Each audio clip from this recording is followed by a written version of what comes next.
Welcome to another exciting The Many Shades of Green with myself, Malcolm Berman, and co-host, say Maxine. your name. Yep, Maxine Margot Rubin. Been doing this for a long time. We do this show where we want to give information about the environment and other things so we can raise everyone's eco-consciousness so we can take actions to heal the planet. We need to be healed.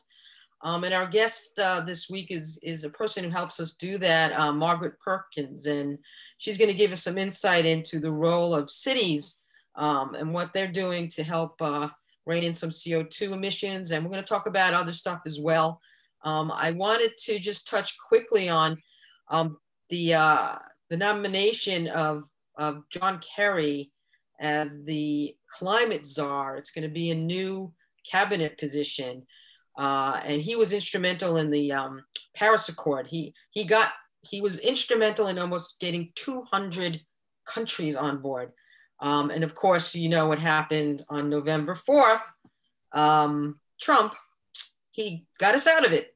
But I think Joe Biden made a good appointment, and it'll put the U.S. back in a leadership role, I'm hoping, because he has a lot of experience and he has a lot of respect across the world. So anyway, so Margaret, we're going to bring you in because we have a lot to talk about. So Margaret Perkins is a climate activist with the climate group 350 NYC, and she works with local climate legislation in the city of New York so that we can reduce carbon emissions.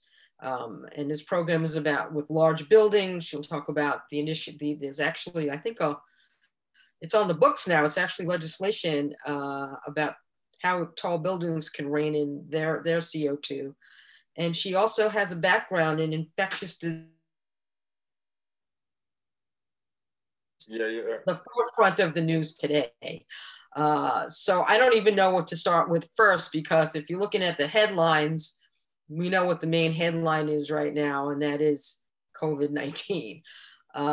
So I don't know where to go first. Where do you want to start? You want to start with that and work into environment, or start with environment and reach it? Start with climate, because that's the real crisis that we know we need to solving. Hopefully with the vaccine, we've solved, at least for now, this COVID-19. Well, the vaccine hasn't proved, we haven't distributed yet, and it hasn't been, at least in my mind, it hasn't been proven that it's effective. Well, the trials have. Promising. I think that the two companies who were the lead, Pfizer and Moderna. Your voice is going out, Margaret. Yeah, you got to. Okay, is that better? Is that better? Yeah. Yep. Okay. So, I mean, I think the two companies that have the lead vaccines, Pfizer and BioNTech and Moderna, are excellent companies. I think their results look fantastic. So we just have to be very optimistic. Yeah, well, hopefully, because again, also I was speaking to, I have a show with Maxine's brother, Phil, and I was speaking to him yesterday because his daughter just took the test and it was positive. And right. in my thing, which I'm going for a test actually after the show, my son's girlfriend turned out to be positive. So he took the test yesterday, and my wife, myself, and my mother-in-law are taking the test today. So it's a very thing with us now. Scary. The environment, I know, can ruin the planet, in another 20 years, but this is immediate. Right. Yeah. But we don't have a vaccine for climate change. We have solutions, but we don't have a silver bullet. Right. So that's the bottom line. So, I mean, everything that is being worked on local goes global. It goes national, goes global. And so in terms of the cities, how important they are in this picture, and specifically something you brought up called the Global Climate C40 Coalition, which I think is more than 40 now. Can you give us a little background on this and how that might be something that will really help? Well, first of all, thank you both very much for inviting me. And as you said in the beginning, I'm a member of 350 New York City. You got to pull your volume up a little. Sorry. Okay. Yeah, you got to step Get closer. on in. Get closer. Yeah. I'm a member of 350 New York City, which is a local chapter of 350 National. It's a great climate group, and I encourage all your listeners to join their local group. There's many local groups. I'll put that plug in the beginning. But in terms of the group that I'm head of within 350 NYC works on local issues, New York City issues. And as Maxine said, there's a global coalition of cities called C40. Now it's 97 cities. It represents about 25% of the global GDP, 1 in 12 people in the planet. And it's the extremely active network. You know, of course, New York City, Paris, Tokyo, Sydney, they're all members of this network. They all collaborate, they communicate, they exchange ideas, solutions, and they've been really instrumental in bringing some of these cities that didn't have that type of infrastructure and support system up into a position where they can really make a contribution to lowering their CO2. So not every city in the world is as fortunate as New York City.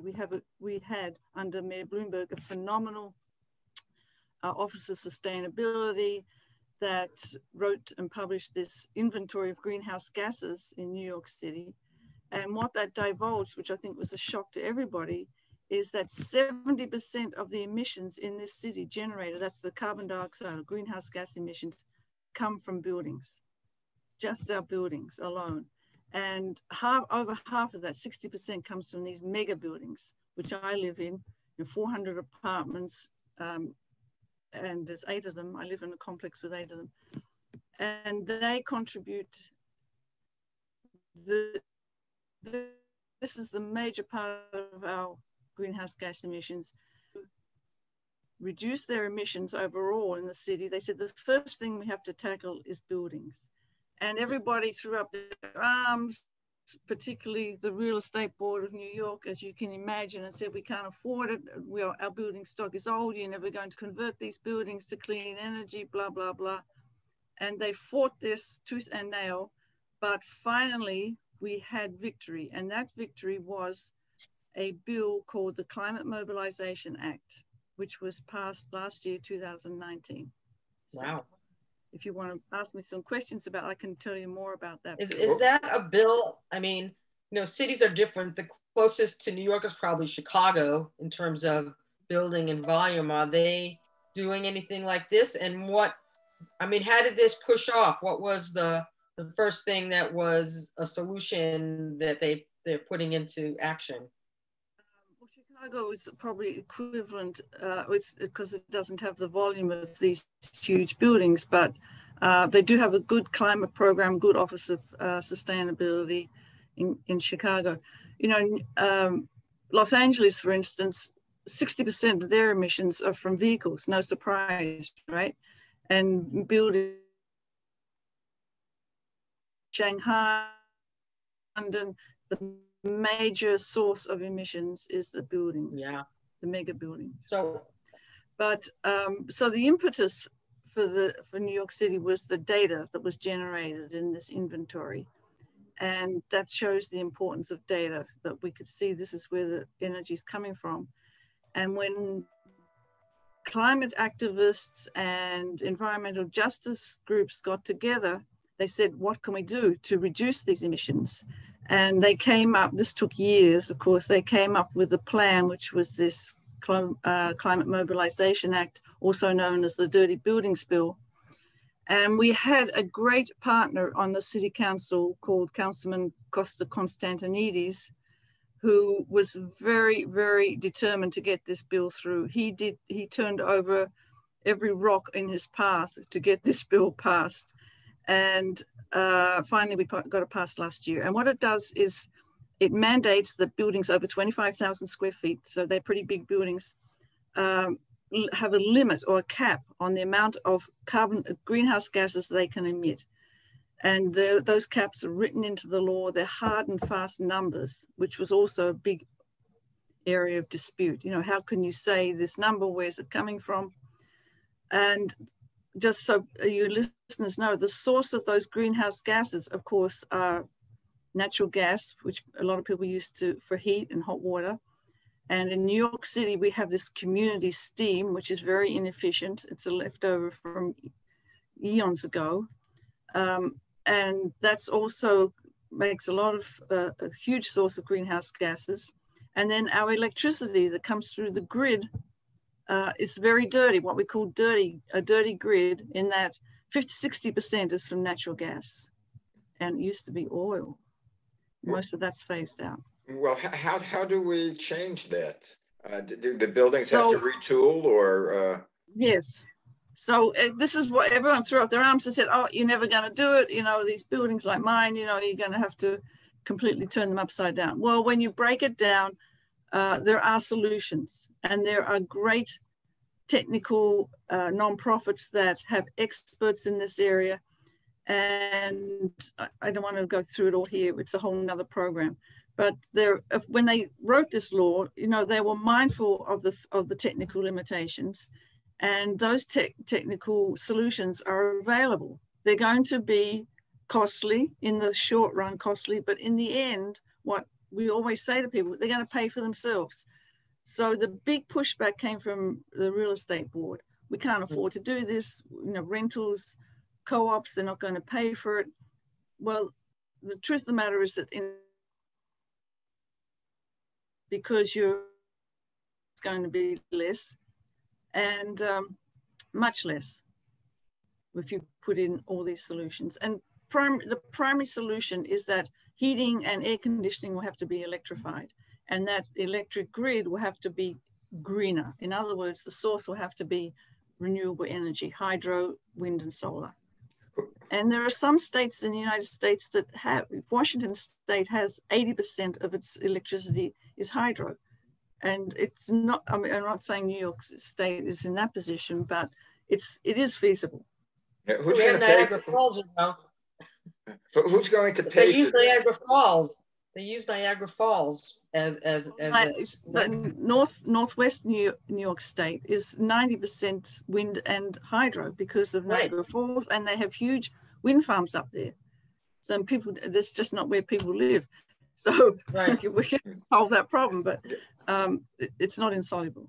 Going back, who's going to fit the bill for this? Is the government chipping in to the landlords, or are the people owning the bill? Are the co-op people going to pay for it, or how's that funded? Glad you asked that question. So it will be a combination of financing. A part of this bill was also a second bill that introduced financing called PACE financing, which is low interest loans. So some buildings like mine, which is a co-op, private co-op, we could take out loans to cover the financing. Low-income housing could also get, hopefully, I mean, the idea is that they'll get subsidies or government loan, no-interest loans, and they're about to cover the cost. But I've heard that some banks are also interested in lending this money because they see a benefit, number one, for the environment, at least the climate-friendly banks, and also that the cost of running these apartments will be less. So it's a win-win in the end. They'll save money. So they're a good loan. Now, if it's a new structure, if it's a new building, I'm sure that now the codes are built into for them to build new apartment houses or office. Exactly. And all new buildings in New York City have to have green roofs. In other words, you know, the plants or solar or something that reduces their emissions. Can they retrofit old buildings? I mean, look at it. If you look at New York City, the buildings in question, these large buildings, are flat. Their roofs are flat. So you can put solar on roofs and have microgrids instantly almost on all these buildings if it's doable. I don't know what the cost would be and how much of it can generate, but if you connected all those, because I think there are started this program. So if you think of all the buildings, thousands of them, and all the flat roofs, I would imagine that if, you know, they had the wherewithal to do it, they could, you know, retrofit a lot of buildings. Yes and no. I mean, what I have read is that in terms of rooftop solar, after a building is more than 6 stories high, you can't get enough energy for the whole building. There are buildings that are of the same era as my building, like 1960s in New York City, that have put on rooftop solar, Stuyvesant town, and so on. And it's enough energy for the common areas like the hallways and so on, but it's not enough energy generated for the. Now, how many cities are now doing this? The major cities in this country. This bill that we passed in New York City, it was the first time a bill like this was passed anywhere in the world. So it was really radical. Other cities now apparently are coming to New York City to figure out how that bill was written, you know, what's involved and so on. So New York City was really a trendsetter. I think Tokyo has something similar. It's a cap and trade system, and they have had limits on energy use per building for a few years. Yeah. But the idea is that this will, you know, this information and experience will spread to other cities in New York, in the United States. Yeah, but what I hear from people who are not necessarily, you know, into the environment or the emission control is that what good is if the U.S. does it, because all the other major countries are not. They're pointing to China, and basically they're pointing to India, that they're not doing the same thing as we are doing. What percentage do we contribute? What percentage is, let's say, India and China? States is about 12%, right? I think in the United States is 10 to 12% of the total greenhouse gases global. China is 18 to 20% high. But, you know, John Kerry used the argument, the United States can't go to the Paris Accords, the meetings, and, you know, tell everybody else that they should be doing this, that, and the other, unless we lead the way. We're a rich country. We're in a position to make this transition to a clean energy economy, and we should be doing much more. Yeah, well, yeah, well, and I think, look, China, you know, that they're going to phase out. Their net zero is like 2060, I heard, whereas most other countries is 2050. But they've put more into solar energy than any other country in the world. Of course, they're bigger and the population is larger, but in terms of the megawatts of solar energy generated in China, it's the largest in the world. Are they working on solar batteries? Because it always didn't make sense to me. Too much coal in China. Enough sunshine. But where? Collect the energy? Well, there's sunshine in, I mean, I guess pollution is stopping some of the sunshine. I mean, in certain places, you know, and you know, there's still importing way too much coal. Right, the coal is the problem. Yeah, that's definitely the problem. I mean, and also right now we're in the midst of this pandemic, you know, and you know, there's pros and obviously it's horrendous, but in terms of usage of and reduction of emissions. What do you see as any bright points in this pandemic in terms of reducing the usage of things? Well, they said the greenhouse gases reduced, you know, during March, April, May, reduced, I think it was about 8%, but then by June it went back up to where it would be. So it was very minimal.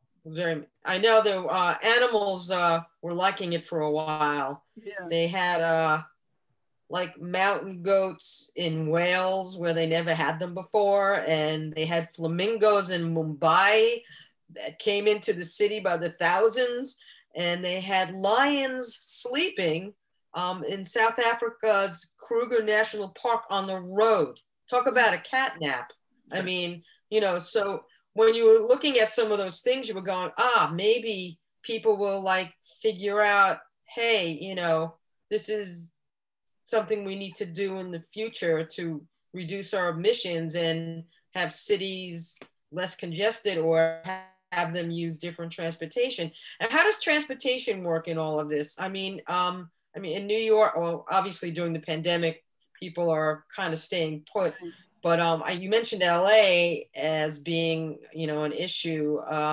in terms of the cars Right. on the road? Are we doing, are Well, cities doing anything? I mean, the major sector of transport that they're hoping will improve is electric vehicles, buses and cars.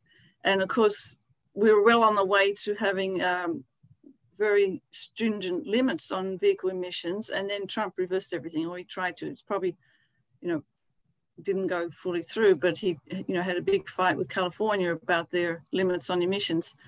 But they say that the sales of electric cars are very positive, and it just requires education. Mm-hmm. And the United Kingdom has put a cap or a time limit on when you can buy a combustion engine car. I think it's soon, maybe 20.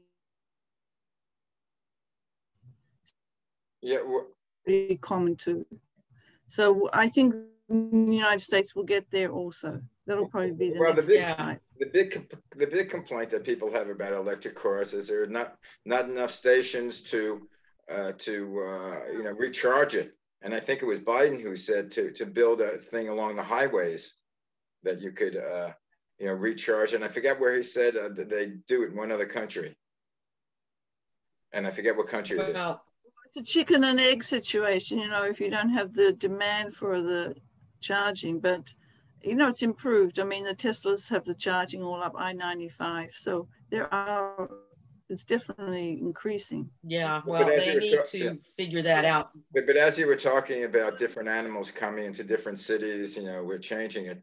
The big concern that I have, or what I see, are the oceans, and the waters are getting warmer.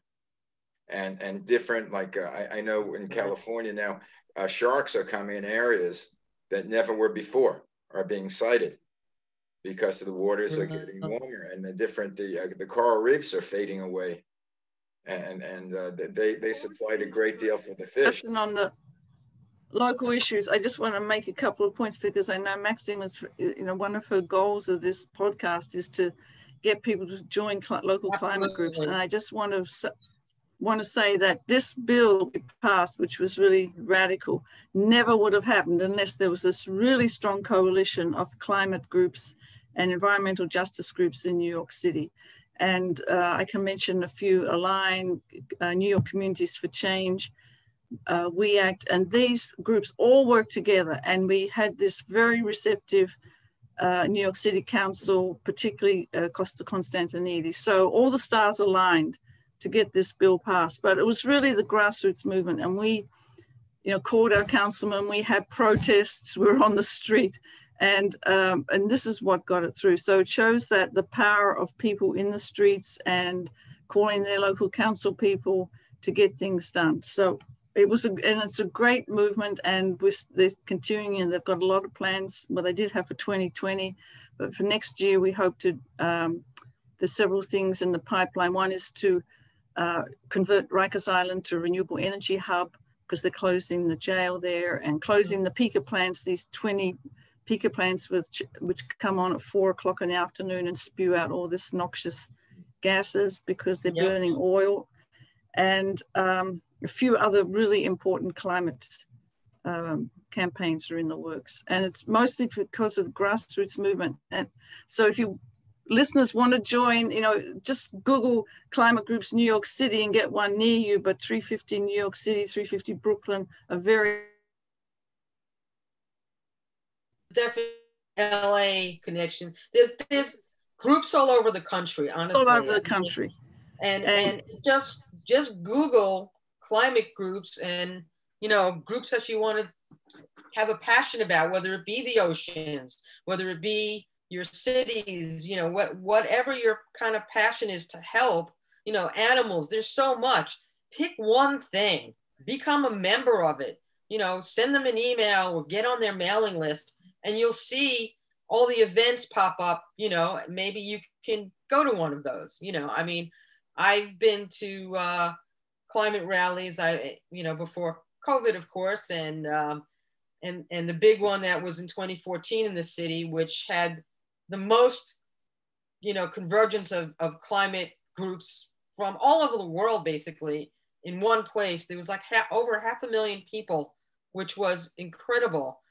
to me that that convergence of people came on. So people go, what can I do? You know, they're just one person. What can I do? But there are things you can do. Plenty they can do. And there's no excuse for not doing anything. Maybe at the end, I have a sheet of what quick things you can do in your apartment.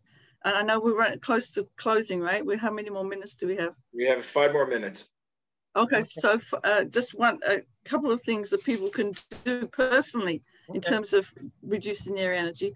And one of the main focuses of our group 350 New York City for the last couple of years has been refrigerants. And Maxine, I know, is familiar with these too. And these are gases that you use in your air conditioner and your refrigerator, and we just ignore them. We totally, I mean, I didn't know anything about it until I got into climate. And these turn out to be extremely potent greenhouse gases, hydrofluorocarbons. And there are new laws now coming in sporadically in different states that are going to mandate that we phase these out and use safe alternative non-greenhouse gas refrigerants. So when you go to buy your next air conditioner or your next refrigerator, make sure that you look at the label inside and you get R600 or R32, which is not a hydrofluorocarbon. And then the second thing, hold on, R600 and R32 for the air conditioner. But, you know, I can send you a sheet with all that information, but you can Google too, climate safe refrigerants. Yeah, I think that was mandated years ago when they were doing that. Yeah, well, you're thinking about the Freon, which is another story. The Freon was ozone depletion gas. Right. And that was the Montreal Protocol that mandated they're phased out. It's still not completely phased out, but they couldn't produce them after 2010. But there's still plenty of refrigerators around that contain that. And thought, oh, they're just as bad because they're very high potential global warming, thousands of times carbon dioxide. If the volume's smaller, but in the end, they end up very potent. And so the important thing about your refrigerator and air conditioner is that when it's broken, finished, and you have to dispose of it, that you follow the guidelines of your local town. All towns have guidelines how to dispose of refrigerator and air conditioners. You just don't take them to the landfill and toss them. So that's another thing that you can really do. So these are small things. So there's one big movement within the climate movement that your personal decisions and behavior can reduce probably 30 to 40% of your own greenhouse gas emissions, what we call your footprint, your greenhouse gas footprint. My son just told and me. That's one of them. Yeah, the other day, a minimum thing, he just moved and he had a group of some batteries and he said, could you dispose of this for me? And he was telling me how. I said, why can't we just throw them out? And then he, right. He said, Dad. Yeah, no. You don't. Oh, no, come on, Malcolm, show your green, baby. I'm just getting involved. You got to know that you can't do that. But yeah, it's just these small things and converting to, another thing is that if you do have control of your own electricity, you can get a green ESCO, at least in New York City, because we're deregulated. You can get an electricity company that's getting its energy, its electrons through the grid from wind and solar or hydro. And I think that's pretty widespread throughout America now. People just have to put a little effort in, instead of going into their apartment and flicking on their switch and setting up a big burner of gasoline, just research, because most states now you have a choice that you can use wind and solar as a source of electricity. Community aggregate that a lot of the towns in New York and Westchester, you could sign on to it and you could get green energy as opposed to brown. Right. And that's much easier than putting solar panels on your house. Right, which you just have to switch your account to a different company. Well, in LA, they have a lot of sunshine, so solar is a big thing. In the wooded areas where we are, if we don't have a southern exposure, like I don't have a southern exposure, so I can't put up solar even though I wanted to. The most I could do is do a solar water heater, which I think I'm going to do, because it's just like one panel or two panels, and it goes into your water heater. But even if everyone did that little bit would help. It's the small things accumulate, and that's what's so important, And that's why, and people like you, I bow down to for doing this work and being passionate.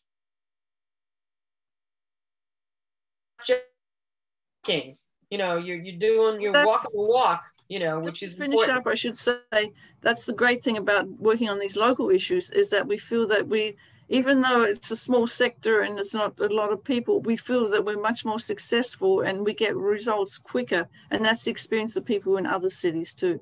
Right. Okay, guys, our time is up. Okay, great. Thank you very much. Yeah, well, please feel free to come back, or if you have any announcements or anything, we can just, you know, hook you in for a few minutes, or tell Max what it is, and we will promote it over the air. Thank you very much. You're doing a great so wait, so we could just give 350.org and 350nyc.org. 350.org is the national, right? Yes, but there's chapters. I think there's 100 chapters throughout America. So there's chapters all over. So find 350.org and get on board with it. All right. Thank you so much. Thank you very much. Thank you. Bye-bye. Bye. Bye. Bye, Max. Bye, guys.